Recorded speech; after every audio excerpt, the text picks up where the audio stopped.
In a world of civil war and conflict, how can we create lasting peace?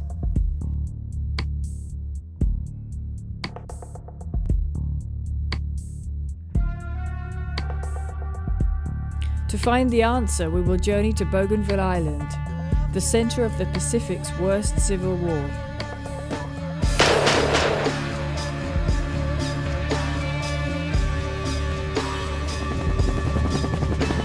Anyone on their path would just be shot. And they didn't care about children. They didn't care about women. Every morning we would get up wherever we were and hide in the jungles. People knew that when helicopters come around, that means there's danger.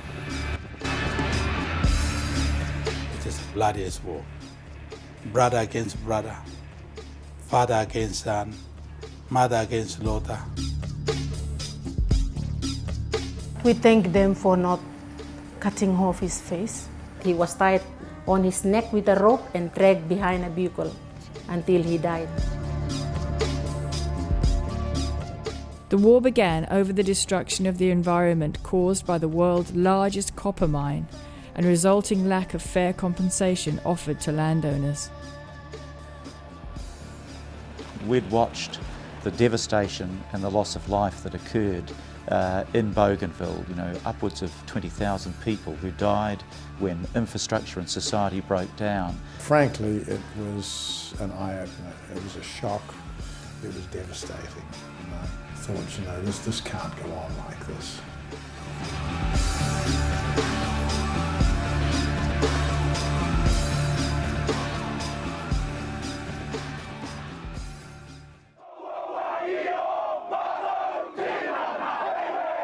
They were given a welcome that included a haka under the protocol of the New Zealand Army in its role as the tribe, Ngāti Tū Mātauranga, the war god's people. There was so much respect for culture, respect for marae, these sort of things. That really sent a real strong message. Even the white people in New Zealand, they're really respecting the indigenous people of New Zealand, working together, blending into one another. They saw in amongst those that were doing the haka, they were Pākehā soldiers, Māori soldiers, all getting on and doing the business of the haka. And the comment that was relayed to me that they shared amongst each other, he says, look at that. Yep, these dark people got these white people all getting on together. You and I, we're the same colour, and we can't do that. It's maybe something we need to learn from here.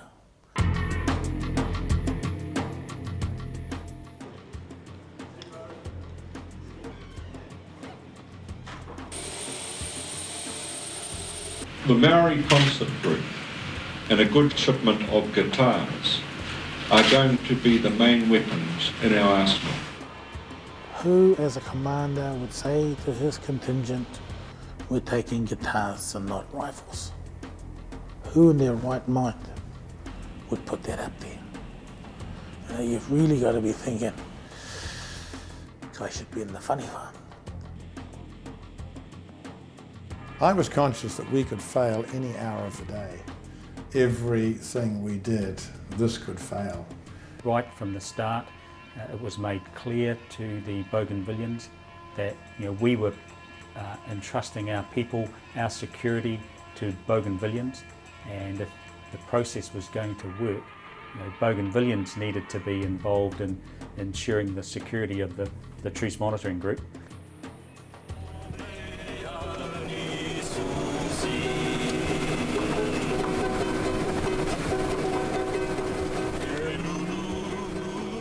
A lot of power and a lot of influence came from young men carrying guns. So would the young men carrying guns back off and allow this peace process to go forward, and would those monitors be protected by the local populace? That was one of the big questions at the beginning of the operation.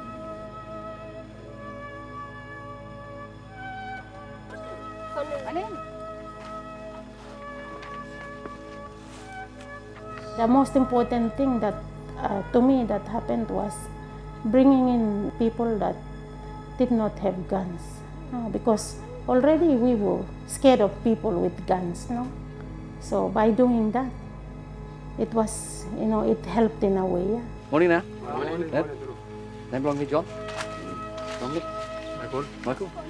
We didn't trust each other because we were killed by our own people. The women were raped by the people that they knew, relatives, people from the other clans. So outsiders were needed to come and broker peace.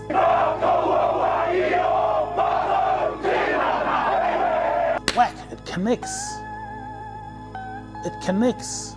This concept of Ngāti too about bringing cultures together, about recognising the values of each and not contradicting here, but saying, here are the strengths. Let's bring them together, let's fuse this whole new kaupapa. Aroha is about that entire concept of people coming together for the right reasons.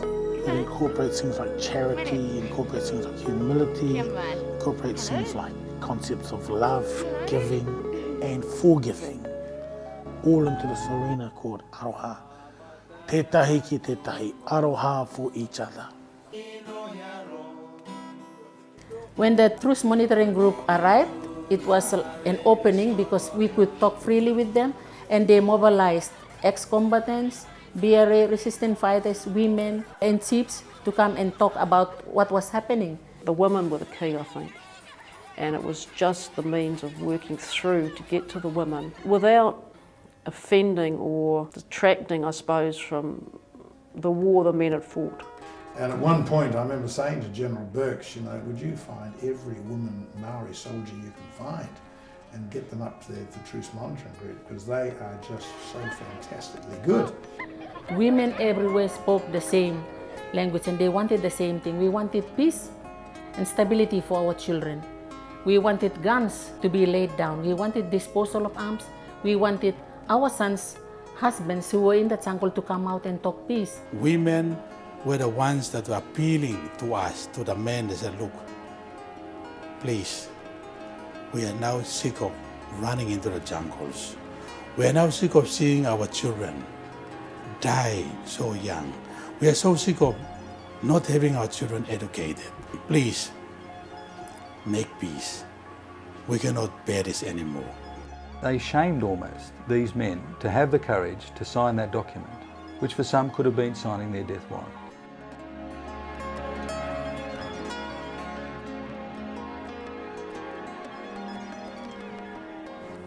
To take the offshore and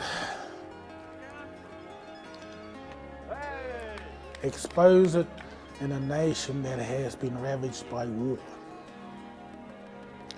with the hope of bringing enemies together, with the hope of bringing peace as a result of that.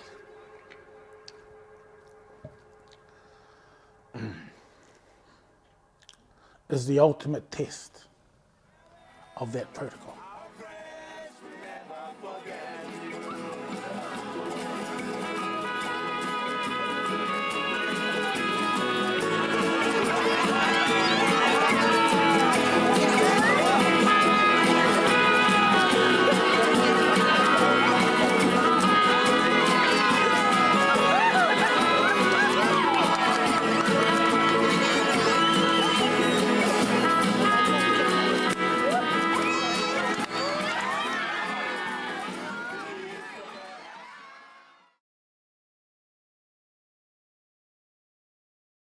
Every